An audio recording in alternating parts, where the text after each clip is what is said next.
Hey guys, রুমার লাইফস্টাইলে তোমাদেরকে স্বাগত। তো আজকে নতুন একটা রেসিপি নিয়ে চলে এলাম, সোয়াবিনের বড়ার কিংবা চপের সবজি। তো প্রথম থেকে শেষ পর্যন্ত ভিডিওটাতে থেকো এবং দেখতে থাকো আমি কিভাবে তৈরি করছি। এই দেখো, কিছু প্রথমে গুঁড়ো মশলা নিয়ে নিলাম। গরম মশলার গুঁড়ো, ধনে গুঁড়ো, জিরে গুঁড়ো, হলুদ গুঁড়ো এবং লবণ, আদা রসুন লঙ্কা বাটা এবং কর্নফ্লাওয়ার। তো এর পরিবর্তে তোমরা বেসন দিয়েও করতে পারো।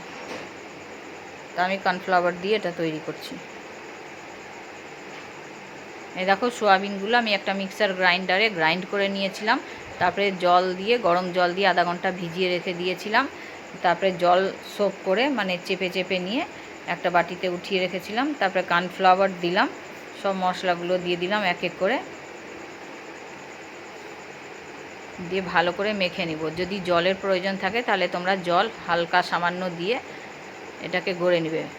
এই যে দেখো, মিট মশলাও দিতে হবে। মিট মশলাটা একটা মেন পার্ট হচ্ছে, মিট মশলা দিতে হবে, নাহলে স্বাদ সেরকম আসবে না। মিট মশলা দেবে তোমরা, ভালো করে মেখে নিতে হবে। খুব ভালো করে মাখতে হবে। মেখে নেওয়ার পরে তারপরে শেপ দিতে হবে। রাউন্ড শেপ দাও কিংবা লম্বা শেপ দাও, তো যেই শেপ তোমাদের ভালো লাগবে সেই শেপেই তোমরা দিয়ে দিবে।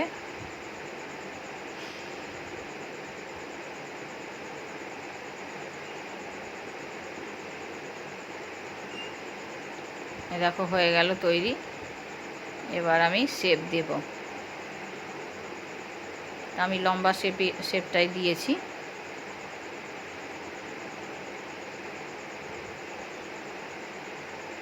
এই দেখো, সব এরকম করে এক এক করে সব তৈরি করে নেব।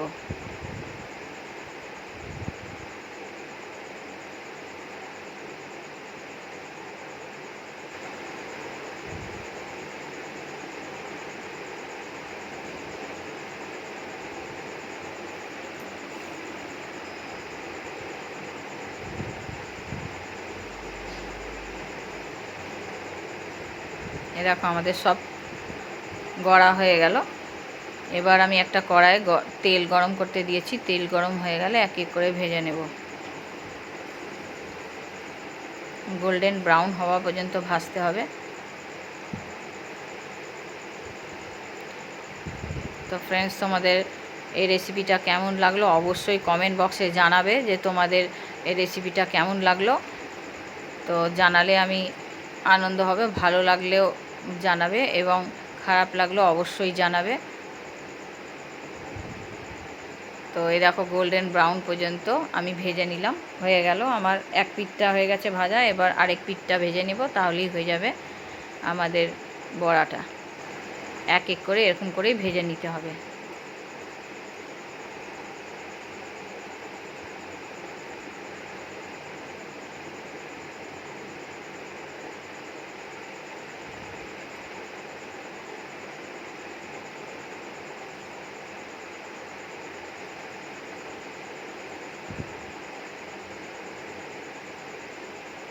এই তেলে আবার ওই বড়াগুলো ভেজে নিতে হবে। সব এক এক করে সব ভেজে নিতে হবে এইভাবে করেই। এই দেখো, আমাদের বড়াগুলো তৈরি হয়ে গেল। এরপরে ওই তেলের মধ্যে আলুগুলো ভেজে নেব।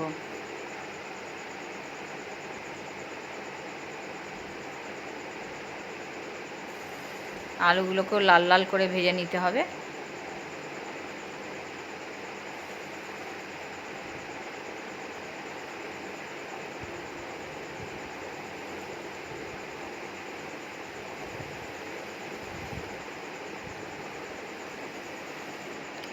তোমরা বাড়িতে অবশ্যই ট্রাই করবে, দেখবে তোমাদের এই রেসিপিটা ভালো লাগবে। যখন তোমাদের বাড়িতে কোনো সবজি টবজি থাকবে না, তো আমারও তাই হয়েছিল, সেই দিনে সবজি সেরকম ছিল না, ওই জন্যই এটা আমি ট্রাই করলাম। তো গরম মশলা ওই তেলের মধ্যে আর ভাজা হয়ে গেল আলুগুলো। ওই তেলের মধ্যেই কিছু গরম মশলা দিলাম, দারচিনি, এলাচ এবং লবঙ্গটা কম দিবে। তো পেঁয়াজ দিয়ে দিলাম, টমেটো পিউরি,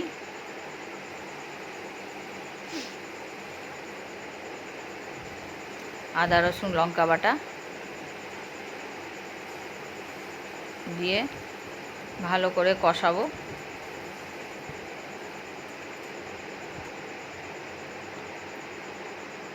তারপরে লবণ হলুদ দিব।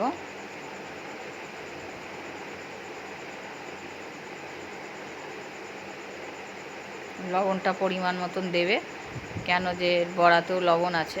লবণ হলুদ দিয়ে দিলাম।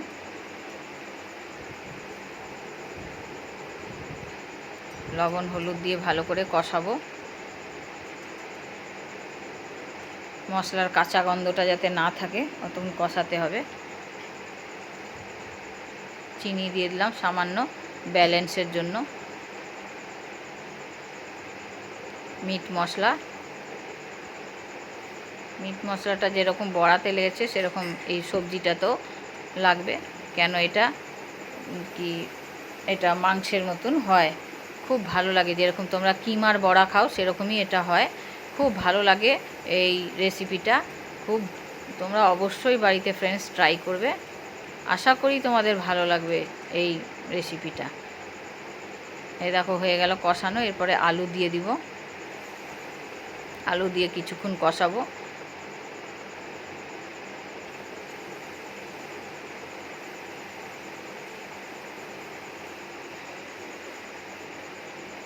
বেশিক্ষণ না, ওই মিনিট 2-3 মতন কষাতে হবে, দিয়ে তারপরে জল দিয়ে দেব।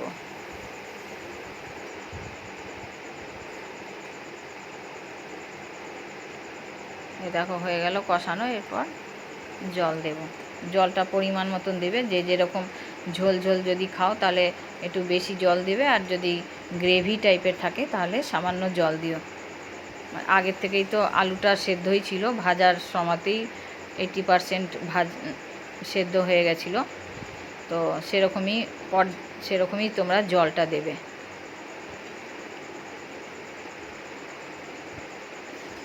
এই দেখো জলটা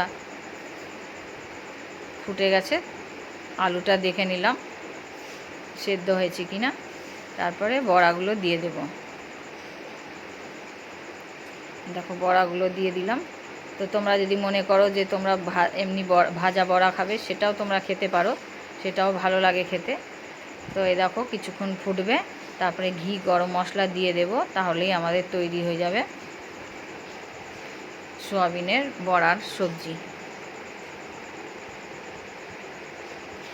তো আমরা ঝোলটা বেশি রাখিনি, গ্রেভি টাইপের রেখেছিলাম।